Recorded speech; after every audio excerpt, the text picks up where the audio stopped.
Dottore Contino, lei ha lanciato oggi un'iniziativa sicuramente molto interessante e originale. Ricordiamo che lei è un medico.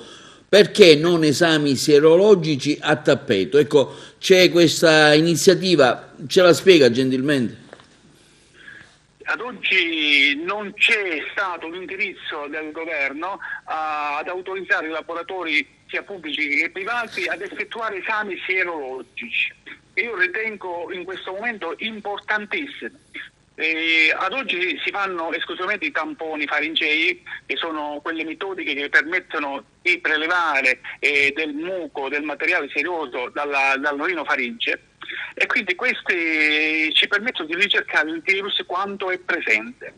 L'esame serologico ha delle potenzialità perché noi potremmo individuare le persone che hanno alti valori di immunoglobuline, quindi significherebbe che sono persone attualmente con il virus operativo, ma ha anche un'altra finalità. Noi possiamo individuare le persone che già sono immuni, che hanno avuto il contatto con il virus e che non hanno avuto nemmeno sintomatologia.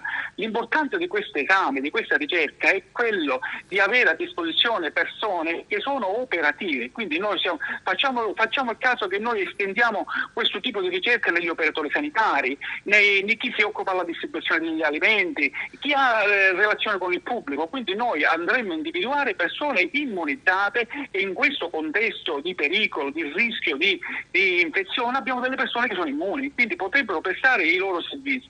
Io lo ritengo di importanza notevole. Si tratta di un esame molto semplice da condurre, sono dei kit che costano anche pochissimo. I kit possono essere dati famiglia per famiglia alle persone interessate, la persona se lo fa a casa, è come il tipico test che si fanno a casa, i test di gravidanza, non si fanno con sangue, si fanno con altre cose, fa con una gocciolina di sangue in un kit e ti dà l'esito che poi può essere letto da un operatore o anche dalla persona interessata. Come mai nessuno ci ha pensato, dottore Contino? Guardi, non lo so se qualcuno ci ha pensato o meno. A me risulta che qualche laboratorio di analisi già si era fornita, ma non è dotato di idonee autorizzazioni. Non lo so perché non vengano autorizzate.